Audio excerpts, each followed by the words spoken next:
여호수아는 가나안 정복에 대해서 말씀하고 있습니다. 그래서 하나님께서 일찍이 아브라함에게 약속하신 그 땅의 성취가 이루어지는 그런 현장이 여호수아입니다.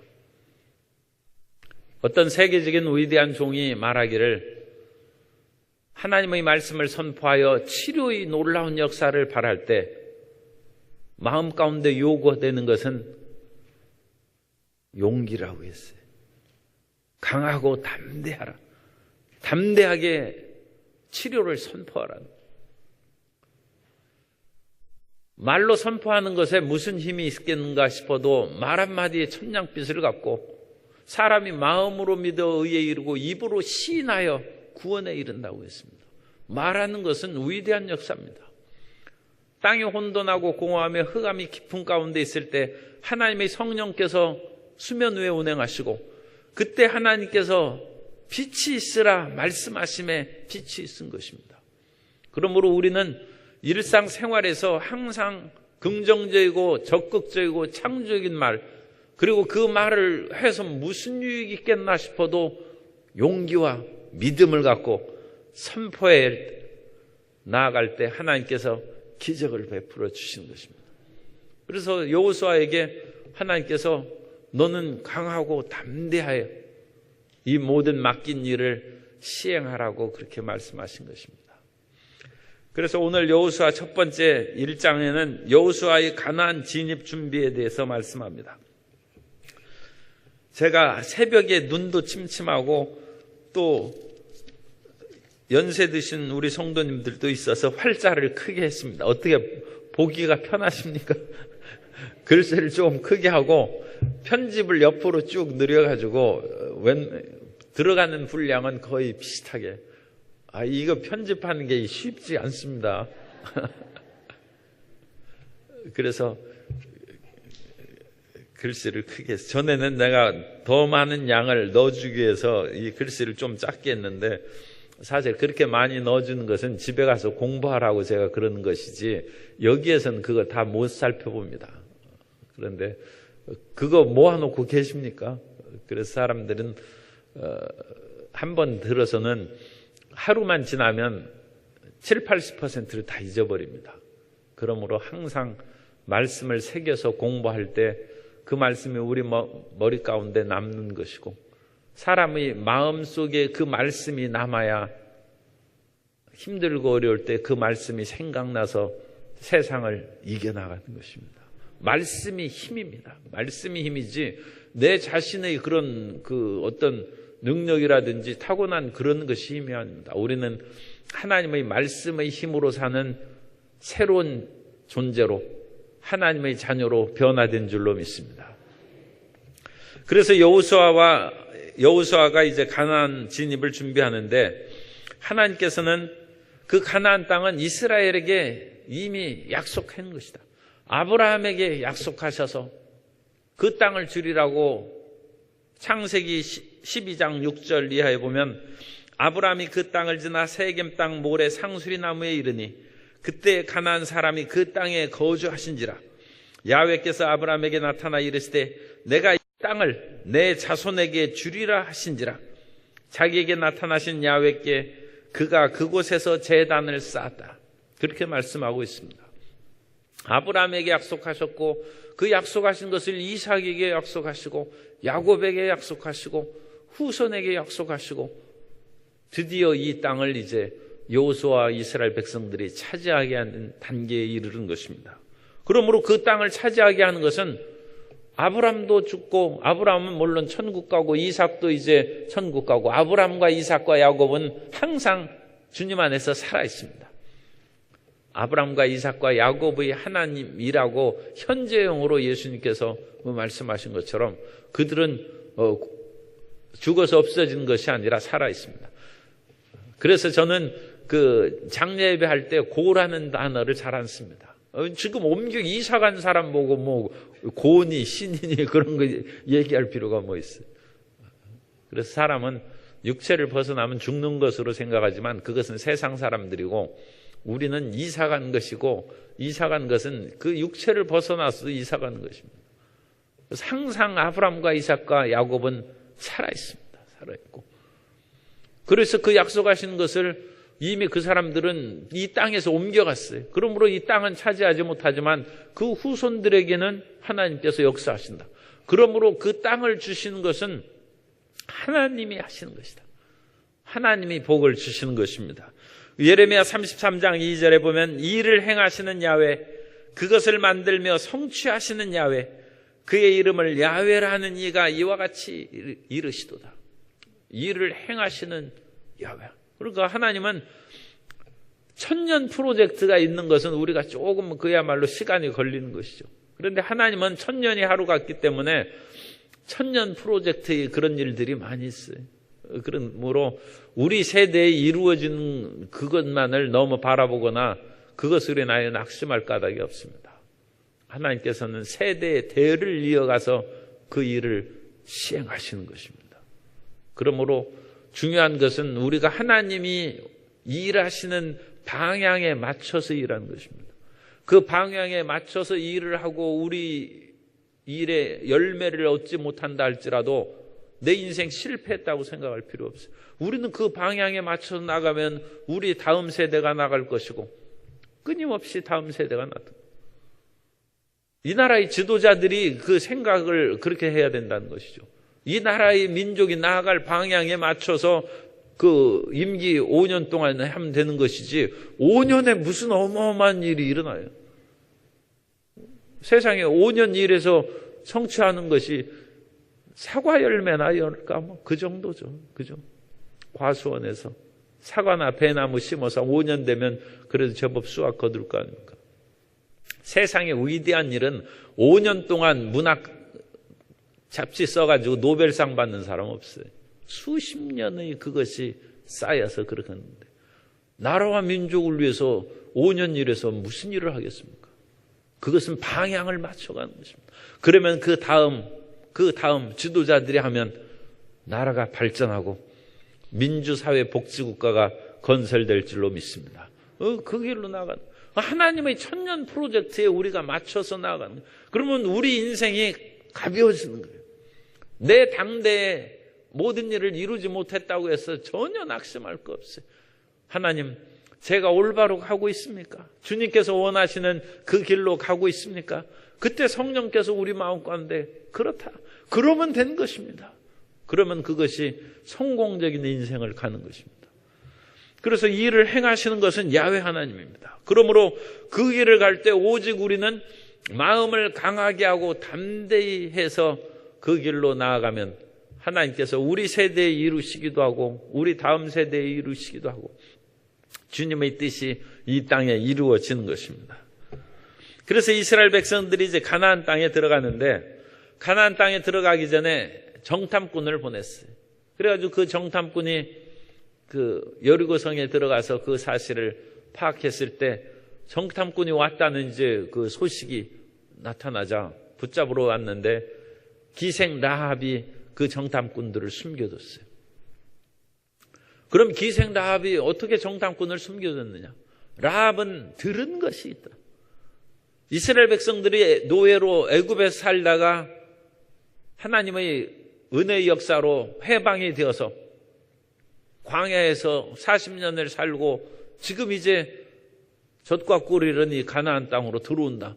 그 얘기를 듣고 있어요. 그래서 기생 라합이 그 말씀을 듣고 믿음을 가졌다는 것입니다.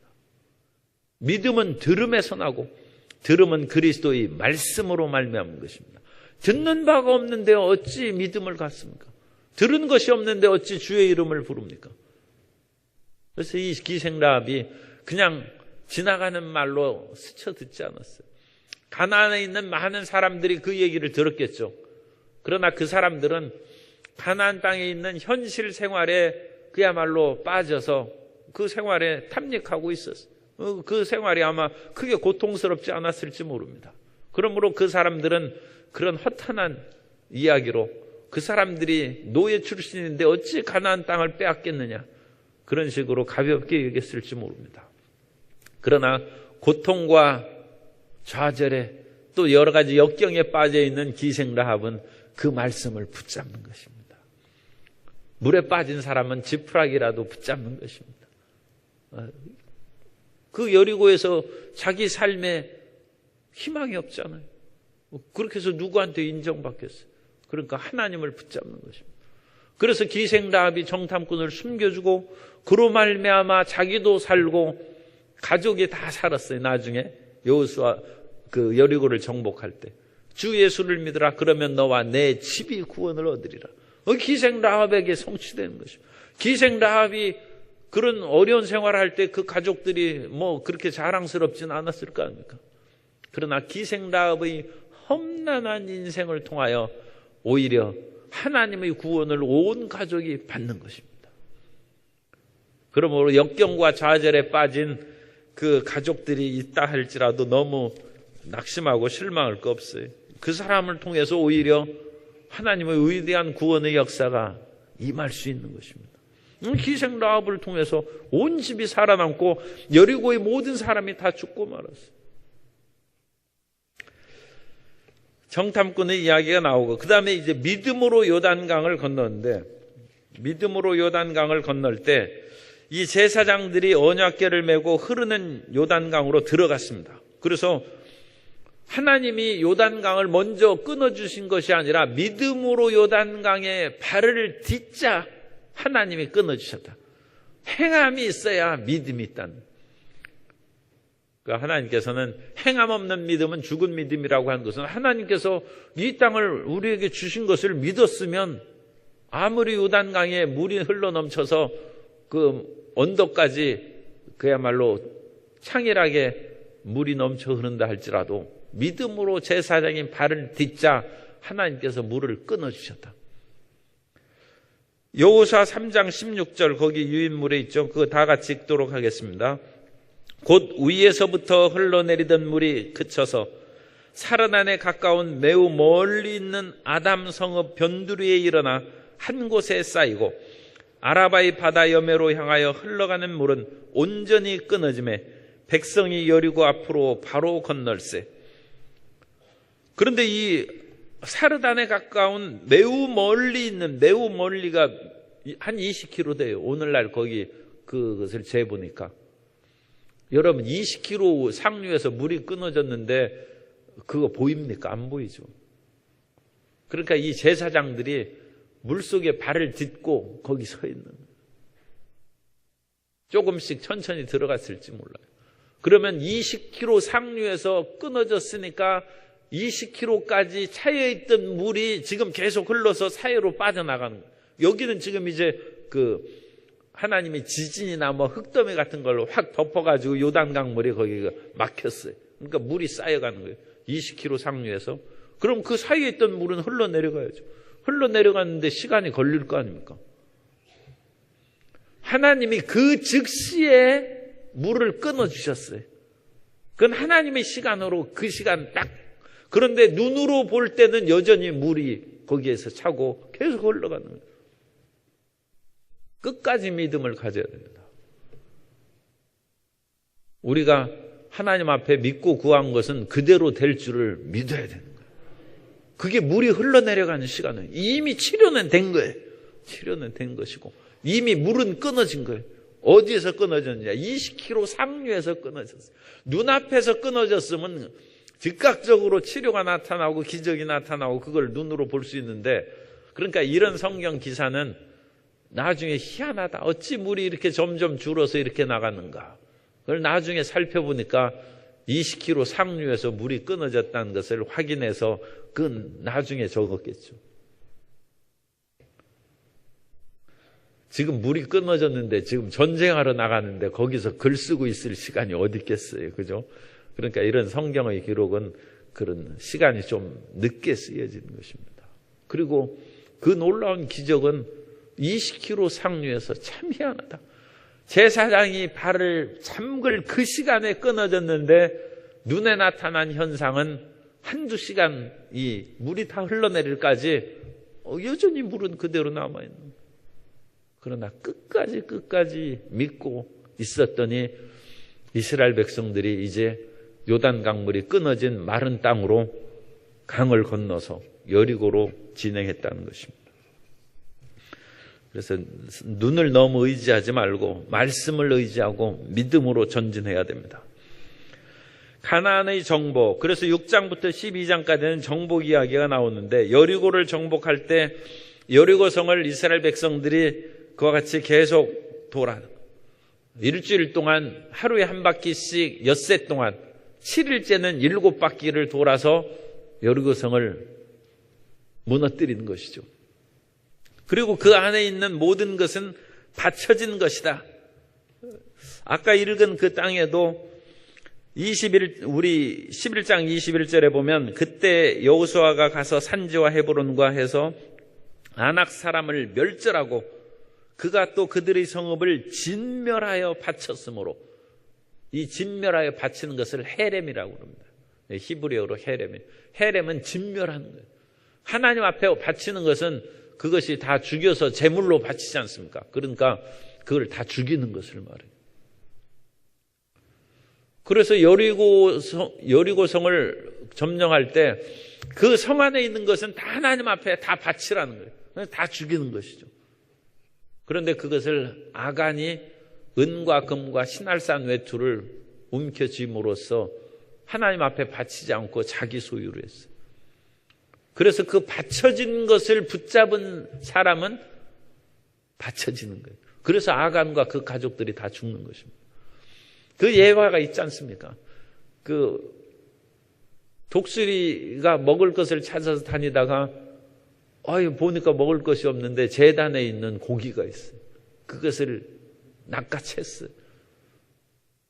그래가지고 그 고기를 가지고 자기 둥지에 가서 새끼에게 먹으려고 고기를 놨는데 그 고기에는 제단 숯불에서 탄 숯이 묻어있는 거예요.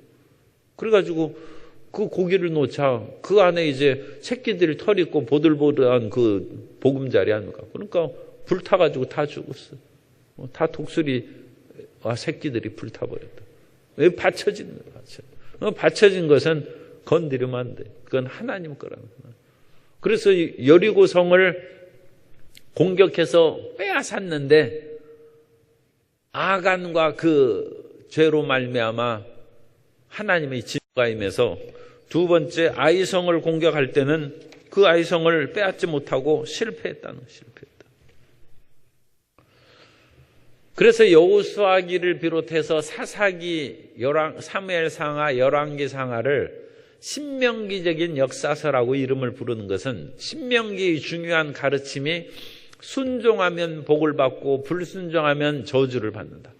우리가 신명기 28장에 있는 것처럼 하나님의 말씀과 율례를 지켜 행하면 이 모든 복이 내게 임하여 들어가도 나아가도 복을 받고, 그렇게 하나님이 복을 주시는데 말씀을 순종하는 것을 항상 잊어서는 안 돼. 하나님께서 떡방죽 그릇과 광주리기까지 복을 받고 그 말씀만 생각하지 말고 말씀을 지키면 복이 따라온다. 그걸 같이 항상 연관시켜서 생각해요. 여리고는 이스라엘 백성들이 성을 공격할 때 그 성을 뺑뺑 돈다고 해서 성이 어찌 무너지겠습니까? 그건 인간 생각이죠. 그러나 하나님의 말씀대로 순종하면 성읍이 무너집니다. 요즘에는 그런 말을 하는지 모르겠는데 어쨌든 제 어렸을 때는 어른 말을 잘 들으면 자다가도 떡이 나온다고 그랬어요. 그 당시는 어른의 말은 이제 거의 하나님 말씀 다음 가는 그 진실된 말이었죠.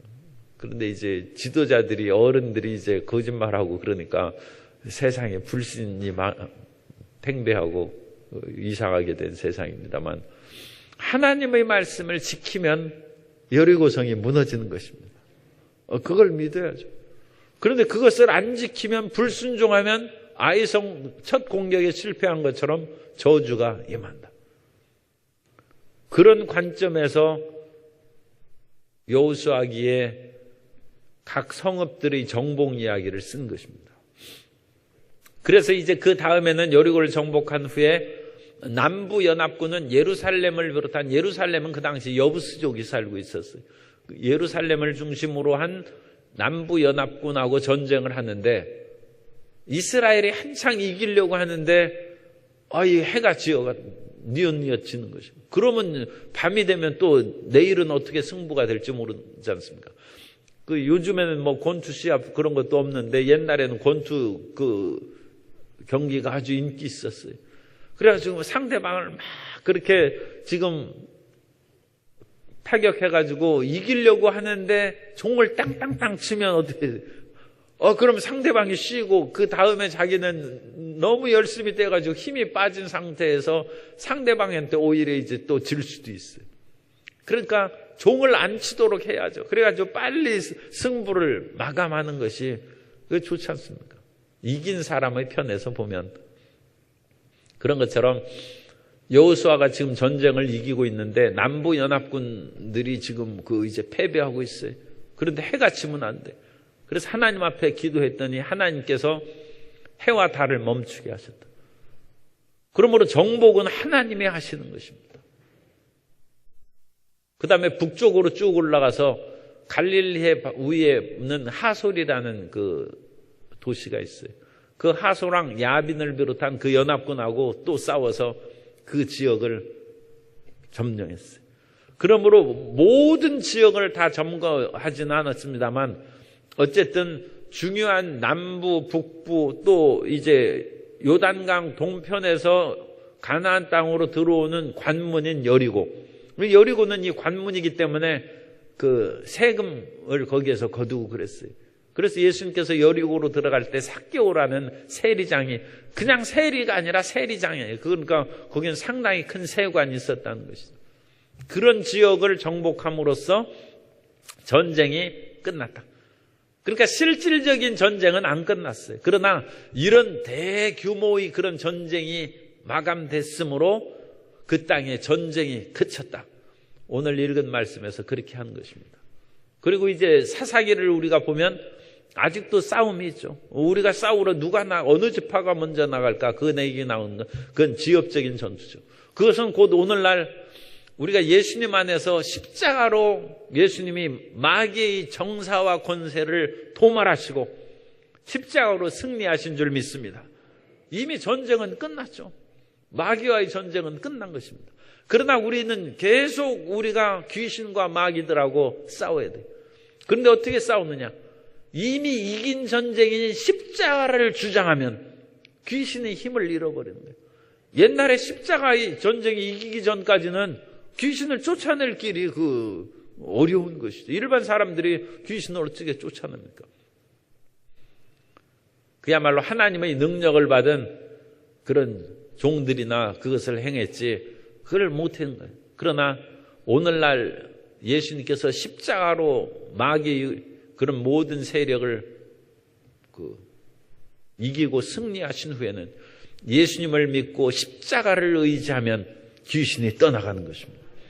그러므로 마귀를 대적하라. 그러면 저가 피한다는 것은 예수님께서 이미 전쟁에서 이기셨기 때문에 그 이긴 것을 우리가 주장함으로써 어둠의 세력을 물리치고 승리하는 성도 여러분 돼야 될 줄로 믿습니다. 그래서 승리하는 거예요. 그래서 총 여호수아와 백성들이 가나안 땅의 도시, 이건 도시 성읍 도시들을 이제 점령한 것이죠. 그래서 31명의 왕의 명단이 나와서 우리가 여리고와 아이성 두 개만 잘 기억하고 있는데 사실은 31개 그런 도시 왕들을 정복했다. 그것이 이제 12장까지 나오고 그 다음에 13장부터 24장까지는 후반부에 1장부터 12장 그 다음에 13장부터 24장부는 후반부. 그래서 여호수아기도 전반부 후반부 두 부분으로 나눠지는 것이죠. 그런데 후반부는 영토 분배에 대한 이야기입니다. 그래서 땅을 상세히 나누는 그런 것들에 대해서 지파별로 그 내용이 나오는데 그 지파별로 영토를 나누는 것 중에서 요단 서쪽, 요단강이 있고 요단강 서쪽 지파는 9지파 반. 여호수아 13장 7절에 보면 너는 이 땅을 9지파와 므낫세 절반, 므낫세 반 지파에게 나누어 기업이 되게 하라 하셨더라. 그래서 요단 서쪽에서 9.5지파, 그 다음에 요단 동쪽에 또 나머지 2지파 반 해서 요단 동서 모든 지역에 12지파 영역을 나눴습니다.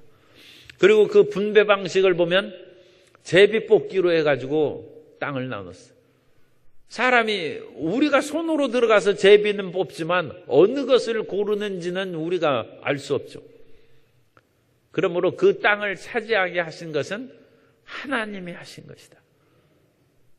그러니까 좋은 땅, 나쁜 땅, 그것을 사람은 가릴 수 있죠. 그러나 하나님께서 그 모든 것을 지파 형편에 맞추어서 배분하신 것입니다. 배분하신 것이므로 우리는 우리의 직업이라든지 우리의 가진 달란트에 대해서 만족하고 감사하게 생각해야 돼요. 하나님께서 왜 나는 다른 사람처럼 그렇게 IQ를 200으로 아니 200짜리는 거의 없으니까 다른 사람처럼이라면 이상하고 어쨌든 200으로 안 해주셨나. 그거 너무 안타깝게 생각할 거 없어요. 다른 사람처럼 왜 나는 똑같이 삶의 여건이나 배경이 없나 그런 것도 하지 말고 좀 척박한 땅에 사는 것처럼 그렇게 생각할지라도 하나님께서는 그런 속에서 나를 강하게 키우시고 이끌어 가신구나. 그러나 우리가 뽑힌 그것은 하나님이 정하신 거예요. 그래서 유다 지파는 남쪽의 그런 사막, 그런 광야의 많은 땅을 유다 지파가 차지한 거예요. 농사 짓기 쉽고 그런 므낫세 지파, 그런 지파가 많이 차지했어요. 그런데 므낫세 지파는 별로 두각을 못 나타내지 않습니까? 사람이 여건이 좋다고 해가지고 꼭 성공하는 거 아닙니까? 갈릴리 지역은 농사 짓고 그 비도 많이 오는데 그쪽은 또 북쪽을 통해서 적군들이 많이, 메소포타미아에서 그런 적군의 세력이 항상 그쪽으로 몰려 들어와요. 그런 사람들은 전쟁으로 말미암아 잘 살만 하면 전쟁이 나서 다 없어져 버리는 거예요. 성경에 보면 그레데 사람들은 게으르고 욕심장이라고 했어요. 크레타 섬입니다. 그러면 그레데 섬 사람들은 왜 게으르고 욕심쟁이냐? 그 사람들도 처음부터 그랬겠습니까? 열심히 일해서 거기에서 먹을만하게 쌓아놓으면 본토에서 사람들이 와가지고 뺏어가는 거예요. 섬 사람들은 한계가 있잖아요. 아무리 사람이 많고 군사력이 강해도 육지에 있는 많은 그런 군사력을 감당 못하죠. 그러니까 그렇게 해가지고 약탈해 가고 그러니까 그 사람들이 이제 일을 안 하는 거예요. 왜? 일해봤자 뺏기니까. 그럼 먹을 것이 없으니까 욕심을 가죠. 그래서 그 사람들이 왜 게으르고 욕심이 많은가? 오랜 동안 수탈을 당했기 때문에 그런 것입니다. 그런 것들을 또 이제 하나님은 아시기 때문에 긍휼을 베풀어 주시는 것입니다. 그래서 이 땅의 분배 방식이 제비뽑기라는 것은 참 여러 가지로 우리가 생각할 수 있습니다. 그래서 우리가 선택한 것이 아니라 주어진 인생에 대해서는 낙심할 것이 없어요. 주어진 인생은 하나님의 도움으로 극복할 수 있습니다. 내가 게을러서 내가 잘못된 것은 그건 자기 책임을 져야죠. 그러나 내가 그와 같이 만든 것은 아니에요. 그럼 하나님께서 다른 것으로 채워주실 거 아닙니까? 그런 희망을 갖고 하나님의 좋으심을 믿으시기 바랍니다. 그리고 여호수아가 이제 고별사를 이제 하는 것입니다. 그래서 여호수아는 이 모든 것들을 이룬 후에 너희가 오늘날 이제 하나님을 믿을 것인지 아니면 다른 신들을 섬길 것인지 택하라. 하나님을 믿을 만한 근거를 제시해 준 것은 하나님께 순종했더니 여리고도 뺏고 이 가나안 땅을 차지했지 않느냐. 그럼 너희가 눈으로 보고 체험했은즉 그 하나님을 믿고 섬기라는 것입니다. 그러나 만일 너희가 좋게 여기지 않거든 강 건너 유프라테스 강을 말합니다. 거기에서 너희 조상들이 옛날 하란에서 섬기던 그런 신, 갈대아 우르에서 섬기던 그런 우상을 섬기든지 아니면 애굽에서 믿던 신들을 섬기든지 그건 이제 패망의 길이죠. 멸망의 길이죠. 그러나 사람은 복과 저주를 두었은즉 너는 오늘날 복을 택하든지 저주를 택하든지 신명기에서 택하라 하신 것처럼 똑같습니다. 여호수아는 하나님을 선택하든지 다른 신을 선택하든지 여러분이 선택하라는 것입니다. 그건 복과 저주를 선택하는 것과 똑같습니다. 그러나 오직 나와 내 집은 야훼 하나님을 섬길 것이다. 그래서 여호수아가 믿음을 선포하자 사람들이 우리도 다 야훼 하나님을 믿겠다 해서 세겜에 모여서 다시금 그러면 하나님을 믿고 의지하며 살겠다는 언약 갱신을 체결함으로써 순종함으로 살기로 작정한 여호수아기가 끝을 맺고 있습니다. 여호수아기는 하나님께 순종함으로 땅을 빼앗은 그 사실을 얘기하고 앞으로도 성공하기 위해서는 하나님을 믿고 순종해야 된다는 것을 가르치고 있습니다.